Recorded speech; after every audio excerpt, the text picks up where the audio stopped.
lorsque nous parlons de la question du bien et du mal, donc nous parlons essentiellement de la question de la vie.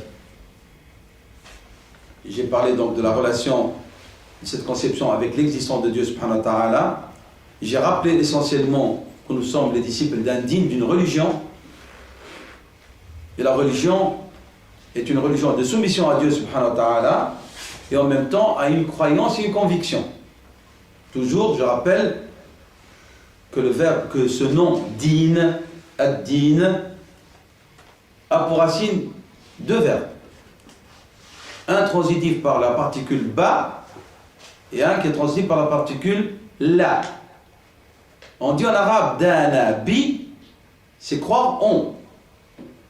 Dana li, c'est se soumettre à. Et l'islam, c'est les deux à la fois.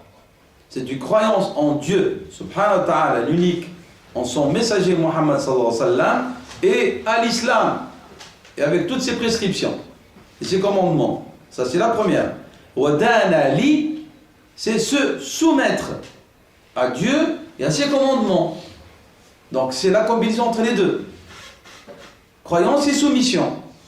C'est ça, ad-din et l'islam.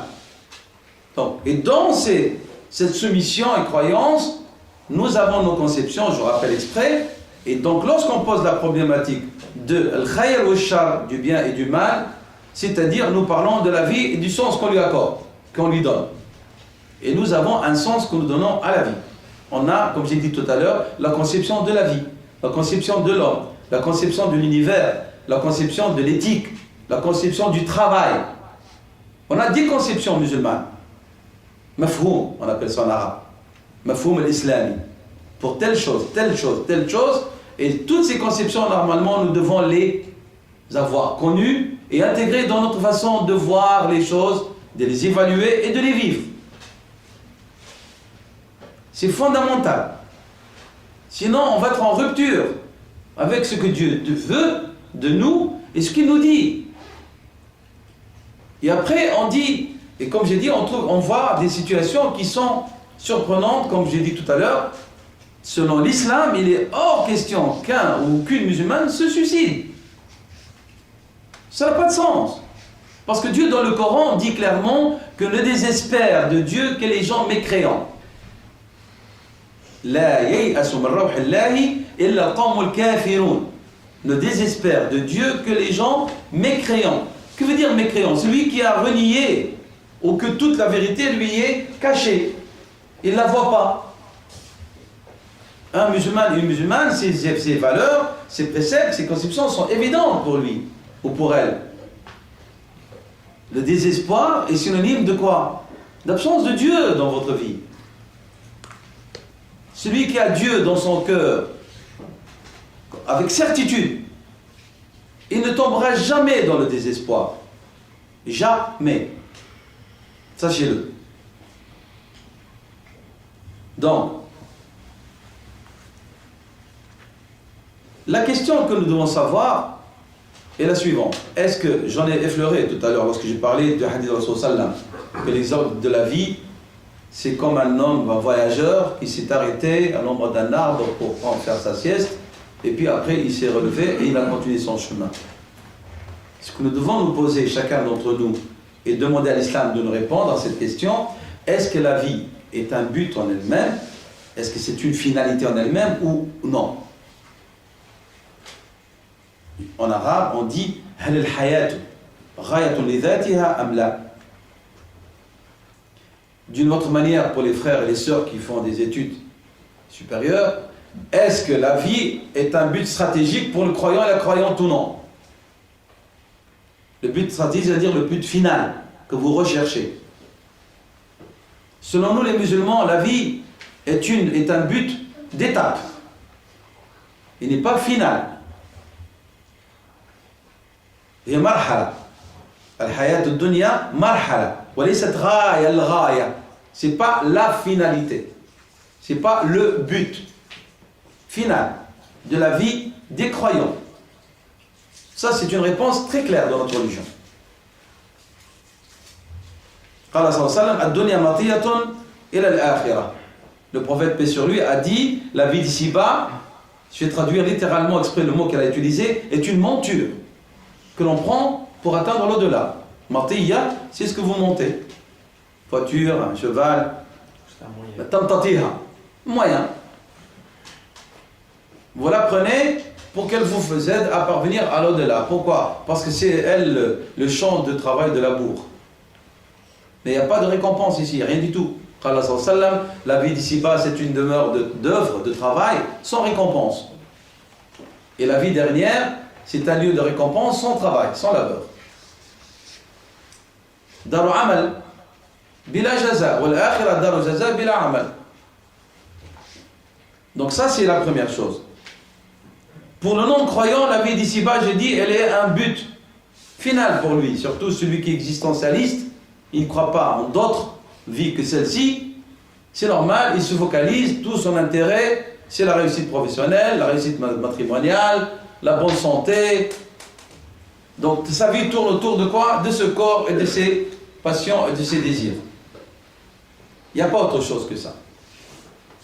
La recherche à satisfaire au maximum. Pourquoi? Parce qu'il ne croit pas dans une vie de l'autre côté. Toute l'existence pour lui, elle est due à un accident, à un hasard. Comme j'ai dit tout à l'heure, le divin n'existe pas pour lui. Et c'est ça la différence entre le croyant et le non-croyant. C'est la question de l'existence du créateur. Nous croyons qu'il y a un créateur. Celui qui a créé, il n'a pas négligé sa création. Allah subhanahu wa ta'ala, il n'a pas créé l'univers, le monde, puis il l'a laissé, il l'a délaissé. Dieu a établi, subhanahu wa ta'ala, des lois, des règles, selon lesquelles fonctionne l'univers et la vie de l'homme, et puis en plus, nous les musulmans, nous croyons que Dieu intervient dans la vie. Sans arrêt. C'est pas qu'il a créé, il a institué des règles, puis Dieu regarde le spectacle. Non. Selon nous les musulmans, Allah il intervient. Comme dans la question de l'histoire. L'histoire c'est quoi? C'est le mouvement de l'homme dans le temps. C'est ça l'histoire. La conception matérialiste, ce sont des faits. Un fait plus un fait plus un fait, ça fait quelque chose. Une guerre, une bataille, voilà pourquoi on l'a perdu. Voilà pourquoi on l'a gagné. Selon nous les musulmans, il y a les faits, c'est-à-dire de l'homme, plus Dieu. Dieu intervient. Et les versets du Coran sont nombreux à ce sujet, et les hadiths du prophète sallam qui le prouvent. Comme par exemple dans la bataille de Badr, le Dieu dit au prophète sallam, c'est pas toi qui as tiré, et c'est Dieu qui a tiré. Veut dire, Dieu avec son assistance était là. Donc nous croyons, nous les musulmans, que le monde ou la création ne s'arrête pas au niveau de cette vie d'ici-bas, ce qui n'est pas la conception du non-croyant. Et pour lui, tout s'arrête ici. Pour nous les musulmans, la création, elle a un but. Vous allez me dire, mais il y a des gens qui veulent philosopher cette question, ils vont dire, mais pourquoi Dieu a-t-il créé la création? Oui ou non? On se pose cette question. Vous n'aurez pas de réponse. On vous renvoie de nouveau en vous disant, parce que là, vous êtes en train de demander à Dieu pourquoi vous agissez ainsi. Pourquoi, Seigneur, tu agis ainsi?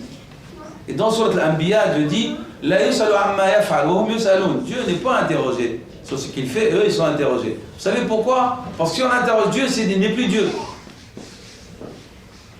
Puisqu'il est sujet à la volonté de l'homme, à ses questionnements et à ses désirs, il n'est plus Dieu. Ça va être un Dieu selon ce que l'homme veut. Et le puissant, le très puissant, l'omniscient, l'infini, ne peut pas être questionné, ni le fini lui poser ses règles. Nous sommes en rapport, c'est une relation de rapport entre l'infini et le fini. Le fini ne peut pas poser des questions. Dans le sens, pourquoi tu agis ainsi? Pourquoi tu agis ainsi, Seigneur? Dieu, selon les musulmans sunnites surtout, Dieu ne peut pas être assujetti au questionnement de l'homme et à répondre à ce que l'homme veut. Sinon, il n'est plus le Seigneur libre. Ça va être un Seigneur dans un cadre de normes que l'homme désire. Et vous n'avez pas, même lorsque vous posez la question d'une manière philosophique, vous n'avez pas le choix qu'entre deux conceptions. Croire que le monde n'est pas dû au hasard ou croire qu'il est dû au hasard à l'accident. Il n'y a pas une troisième. Alors perdez votre temps à réfléchir Pourquoi Dieu tu fais ça? Vous n'aurez pas de réponse. Mais la réponse, elle est en rapport avec la première que j'ai posée. Dieu existe-t-il ou non? S'il existe, alors vous devez accepter qu'il est le parfait et qu'il ne peut pas être questionné. Dieu n'existe pas, alors acceptez la doctrine de l'existentialisme et de l'accident. Mais la question qui se pose, est-ce que ça a répondu à vos questionnements? Pas du tout. Vous allez vivre toujours avec 3 points d'interrogation. Pourquoi je suis venu? D'où je suis venu? Où je vais aller? Et vous n'aurez jamais de quiétude ni de sérénité. Peut-être lorsque vous allez avoir le superflu dont j'ai parlé tout à l'heure, cela va un peu voiler les vérités. Mais le jour où vous allez vous être confronté devant le mal et le bien comme conception qui vont déterminer votre vie, surtout le mal selon la conception humaine, c'est-à-dire la perte de tout confort, point de vue santé, réussite professionnelle, réussite familiale, à ce moment-là, vous allez être devant le questionnement de nouveau, et quel est le sens que vous allez donner à votre vie. Si vous croyez, vous allez avoir les repères. Tout s'explique. Si vous n'êtes pas croyant, et si vous n'allez pas vers le suicide, vous allez vivre dans quoi? Dans la tristesse et la désolation. Donc on revient. Quelle conception dont on a la vie? Pour nous les musulmans, la vie n'est qu'un passage. Elle n'est pas un but en soi. Dieu l'a fait, subhanahu wa ta'ala, comme un lieu de test. Pour ne pas utiliser le mot épreuve. Parce que je répète, et j'ai dit, que dans notre esprit, on a été conditionné à croire que l'épreuve, c'est synonyme de malheur. En islam, l'épreuve, c'est aussi l'aisance. La réussite professionnelle est une épreuve en islam. Le bonheur familial est une épreuve en islam. L'opulence est une épreuve en islam. La bonne santé est une épreuve en islam. Qala dans un hadith que pour toute articulation qu'il y a dans le corps, qui sont 360 à peu près selon le hadith, qui a été confirmé, il faut qu'il y ait une sadaqa, une aumône. C'est quoi une sadaqa? C'est pas que vous allez donner de l'argent. C'est-à-dire une attitude de reconnaissance envers le Seigneur. Subhanahu wa ta'ala. Ce corps nécessite beaucoup de reconnaissance. Donc pour nous les musulmans, et lorsque l'aisance, la richesse, la sécurité matérielle est présente, c'est là où il faut qu'il y ait plus de vigilance de la part du croyant et de la croyante. Plus de vigilance. Car Dieu dit dans la sourate Iqra, li kalla innal insana la yatra an ra'ahu istaghna. Très certainement l'homme, il devient soit arrogant, soit rebelle, soit ingrat. Ce sont les traductions, mais les trois sont bonnes lorsqu'on les met ensemble. Mais chacune à part non. L'être humain, il devient arrogant, rebelle et ingrat dès qu'il se voit en état de se suffire. Donc, c'est une épreuve. C'est une épreuve.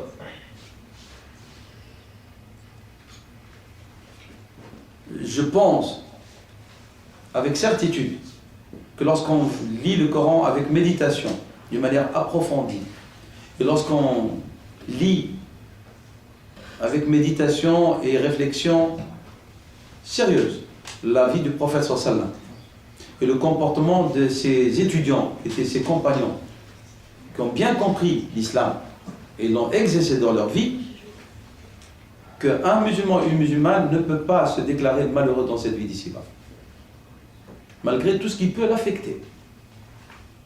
Et on va revenir à la question de la maladie, même incurable, etc.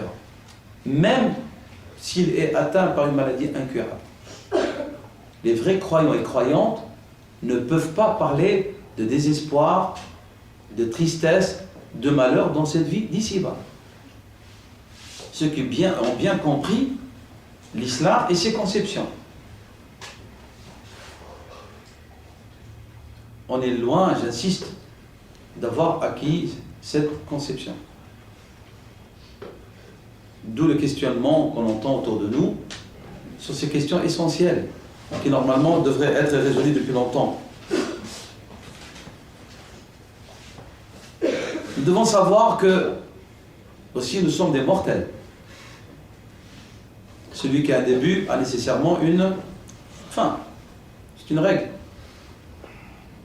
Celui qui n'existait pas est sujet à tout moment à l'anéantissement, à l'inexistence. C'est-à-dire, il revient à sa vraie situation. On était inexistants. Et puis, on nous a donné l'existence. Donc, il ne faut pas être surpris si on perd l'existence. C'est un don. Oui ou non? C'est un don. Nous ne possédons rien et on a possédé quelque chose. Il ne faut pas être surpris si vous le perdez. Ce que on vous a donné, vous pouvez le perdre à tout moment où on peut vous le retirer. Et c'est pour ça, par exemple, la question, puisqu'on vit dans une société où on pense que ça, en islam, vous savez qu'est-ce que Dieu vous dit? Il vous dit que l'argent que vous possédez est un prêt de la part de Dieu. C'est comme ça que les savants musulmans définissent les biens dont vous disposez. Ils disent, Dieu vous les a donnés à la sabil al-'ariya. C'est un terme technique de droit musulman. Al-'ariya, c'est-à-dire comme un salaf, un prêt. Il vous l'a prêté pour voir ce que vous allez faire avec. Comme quelqu'un, un patron qui a un bien, un investissement, et vous dit, voilà, je vous nomme comme gérant. Gérez-le, puis après vous allez être interrogé sur votre gérance. Et Dieu l'a dit clairement, subhanahu wa ta'ala, mais nous lisons ce verset sans s'arrêter convenablement. Il n'a pas dit qu'il a institué l'homme sur terre comme gérant. Inna ja'alnaka khalifatan. Dieu a institué l'humain comme khalifa. Khalifa ne veut pas dire successeur, hein, parce que Dieu, personne ne peut lui succéder. Il est l'éternel. Et si ça se traduit par gérant. Le gérant peut-il se déclarer propriétaire d'un bien qui ne lui appartient pas? Jamais. Son gérant. Et c'est la raison pour laquelle le prophète a dit, sallallahu alayhi wa sallam, aucun individu ne sera déplacé du devant de l'enfer avant d'avoir été interrogé sur ce qui suit. Sur sa vie, en quoi est-ce qu'il a passé? Un don. Sur sa jeunesse, la partie la plus importante de notre vie. En quoi est-ce qu'il l'a gaspillé? Parce que la jeunesse, c'est l'âge où on doit être productif. Sur son bien matériel, d'où est-ce qu'il l'a gagné? En quoi est-ce qu'il l'a dépensé? Voilà les quatre. Ton nation. Ça ne vous appartient pas, ça ne m'appartient pas. Donc, nous les musulmans, nous croyons qu'il y a un créateur qui nous a fait don, qui nous a gratifié d'une vie. Et celui qui vous gratifie de quelque chose, il a le droit de la composer comme il le veut. Et avec sagesse, si on prend du recul, on va voir s'il n'y avait pas ces éléments dans notre vie, qui sont les épreuves, la réussite, l'échec, etc., notre vie n'aura pas de sens elle-même. Imaginez une vie sans aucun problème. Vous allez vous ennuyer, vous allez crier, inventer des problèmes. Comme c'est les existentialistes. Ils ont dit qu'il n'y a pas de vie après la mort. Nous sommes d'accord? Ils ont inventé, comme je vous ai dit tout à l'heure, exprès, je vous ai envoyé un petit pic là, ils ont inventé le plaisir sous forme de douleur. Les sadomaso. Le plaisir sous forme de douleur. Parce qu'il y a trop de plaisir, alors il faut se faire mal. On sent le plaisir à travers le mal. Vous voyez? Le mal selon l'humain. Hein? Vous comprenez la conception musulmane lorsque je cite des exemples comme ça exprès? Donc, du pied que Dieu met dans votre vie, pour qu'elle ait un sens. Un jour vous êtes en haut, un jour vous êtes en bas. Comme une roue. Ça donne un sens à la vie. Qala Sayyidina Ali radiyallahu anhu, l'imam Ali, que Dieu lui accorde paix, il a dit, la vie, un jour c'est pour toi et un jour c'est contre toi. Lorsque c'est le jour qui est pour toi, sois reconnaissant. Lorsque le jour c'est un jour contre toi, sois patient. Et puis ça tourne.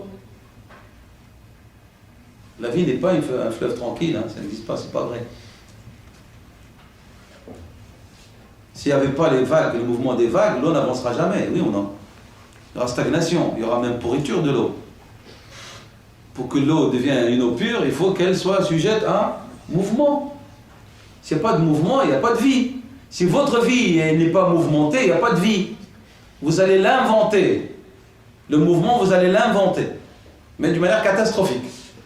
Parce que l'homme, lorsqu'il intervient, lui, c'est lui qui veut mettre du mouvement dans la vie, qu'est-ce qu'il fait? Dieu a dit dans le Coran, ظهر الفساد في البر والبحر. Le désordre, la désolation est apparue sur terre et sur mer. Par qui? Par l'œuvre de l'homme. Parce qu'il n'a pas respecté les règles que Dieu a mis. Alors il s'invente des trucs. Lorsqu'il s'invente, alors c'est la désolation. Et c'est ce que nous allons voir concernant le bien et le mal, qu'il y a beaucoup de mal dans la vie humaine, dans la société humaine, par le fait de l'homme. C'est pas Dieu, subhanahu wa ta'ala, qui l'a initié. Vous allez dire, mais pourquoi Dieu n'intervient pas? Mais parce qu'il a mis des règles aussi, qu'on doit respecter. Si on ne respecte pas, on assume et on récolte et on recueille que l'effet de notre action.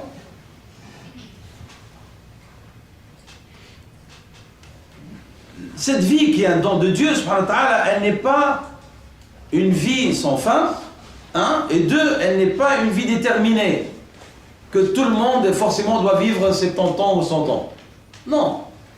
C'est une vie, c'est un don, et celui qui l'a donné a décidé qu'il y en a ceux qui vont vivre longtemps, ceux qui vont mourir avant même de l'avoir aperçu, des avortants, ceux qui vont mourir à leur naissance, ceux qui vont mourir jeunes, ceux qui vont mourir adultes, ceux qui vont mourir âgés, et ceux qui vont atteindre l'âge de la sénilité.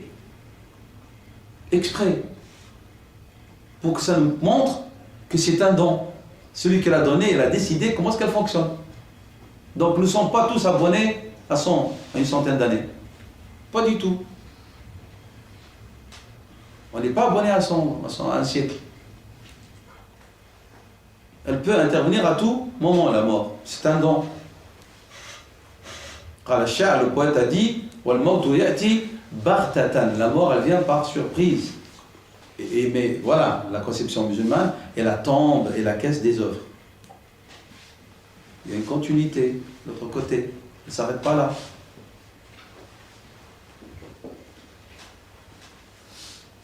Personne ne peut déterminer, définir sa longévité. Personne ne peut dire voilà la durée de ma vie. Ça n'existe pas. On la vit au jour le jour comme elle nous a été donnée.